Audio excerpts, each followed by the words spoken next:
नमस्कार, मैं हूँ आलोक दहिया और आप देख रहे हैं मॉर्निंग मंत्रा जो कि है 25th ऑफ जैन 2024 के लिए। तो कल के बाज़ार में क्या हुआ पहले उस पे नज़र डाल लेते हैं। एक गिरावट के बाद निफ्टी ने कहीं न कहीं अपने आप को सँभालने की कोशिश की और ये गिरावट के पीछे का राज ये था कि अ, एक प्रेशर हम लगातार देख रहे थे, उस प्रेशर में निफ्टी ने निचले लेवल से कहीं न कहीं शुरुआत की। 21,192 21190 के आस-पास का लेवल आया, जो कि हम देख रहे थे 21,200 के नीचे का एक लेवल बनता हुआ नज़र आया और हमने मॉर्निंग मंत्रा में कहा भी था कि अगर निफ्टी 21,000 वाले लेवल को जल्दी छू जाए तो ज़्यादा बेहतर होगा, अदरवाइज़ कहीं न कहीं आप कुछ चीज़ों को टाल रहे हैं। अब ऐसे कंडीशन में निफ्टी ने क्या कर दिखाया तो देखिए निफ्टी अभी भी हम अगर बोले तो निफ्टी रेंज में ही है। जी हाँ, जो लेवल है 21,800 का जो स्ट्रॉन्ग रेजिस्टेंस था, अब फिलहाल में वो 21,550 के आसपास शिफ्ट हो गया है as per my point of view. मतलब 21,550 के ऊपर निफ्टी अगर 2 दिन क्लोजिंग देगी तो ही बाज़ार के लिए कुछ बढ़िया होने वाला है, अदरवाइज़ सेलिंग अभी रहेगा, प्रेशर शायद रहता हुआ नज़र आएगा।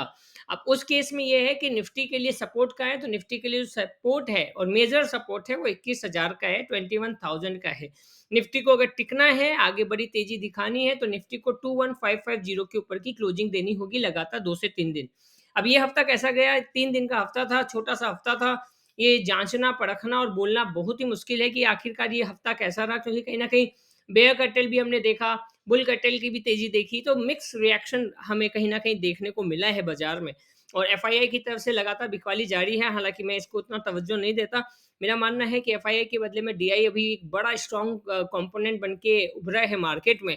तो एफआईआई अपना काम कर रहे हैं, डीआईआई अपना काम कर रहे हैं। अगर अपने रिटेल इन्वेस्टर हैं, तो अपने को अपना काम करना चाहिए, वो है कि स्टॉक स्पेसिफिक वे में ही चलना चाहिए और उसी में हमने कई स्टॉक्स में देखा भी है कि खराब बाज़ार के बावजूद भी एक अच्छी रिकवरी हमने बहुत सारे स्टॉक्स में देखी है। रिज़ल्ट का सीज़न है, फिर बजट का सीज़न चालू हो जाएगा, फिर चुनाव का सीज़न चालू हो जाएगा, तो कुल मिलाकर 2024 बहुत सारी एक्टिविटीज़ वाला सीज़न रहेगा हमारे सबके लिए।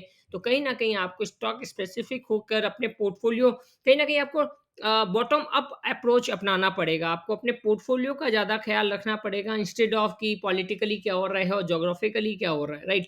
तो ऐसी सारी बातें हैं। हम सीधा अभी आवरली चार्ट के बाद डे चार्ट पर शिफ्ट करते हैं और डे चार्ट पे जो बनता है इसको हम लोग बोलते हैं पियर्सिंग पैटर्न। ये पियर्सिंग पैटर्न अपने आप में इंडिकेट करता है कि एक बार कहीं न कहीं थोड़ी-सी रिकवरी हम देख सकते हैं। तो देखिए 21,550 के ऊपर की क्लोजिंग चाहिए। अगर बाज़ार बहुत तेज़ भागता भी है तो 21,670, तो 21,670 जहाँ पे देखिए लगातार बड़े-बड़े कैंडल्स हमने देखे हैं 21,746 21,670 मेरी तरफ से फिगर है 21,670।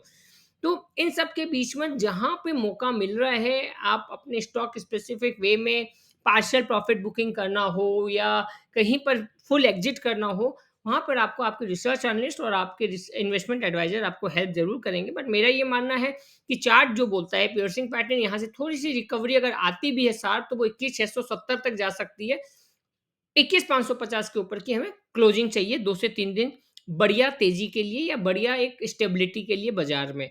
नीचे का लेवल यहाँ पे भी 21,000 का बन के आ रहा है और वीकली पर एक बार फिर से कैंडल पे बात कर लेते हैं तो देखिए हैमर का फॉर्मेशन बन रहा है। पहले एक बेयरिश सिंगल्फिंग बना था, राइट? यहाँ हैंगिंग मैन बना था और इन दोनों को मिलाकर अभी थोड़ा-सा अगर हम डाउन लेवल पे जाएँ तो ये एक हैमर का फॉर्मेशन हो रहा है। कितना कन्विक्शन रखेगा ये आज के बाज़ार के बाद कहीं न कहीं डिसाइड होगा, क्योंकि छोटा-सा वीक था लेकिन वीक तो वीक ही था। Thank you, thanks a lot and have a great day. Bye bye, take care.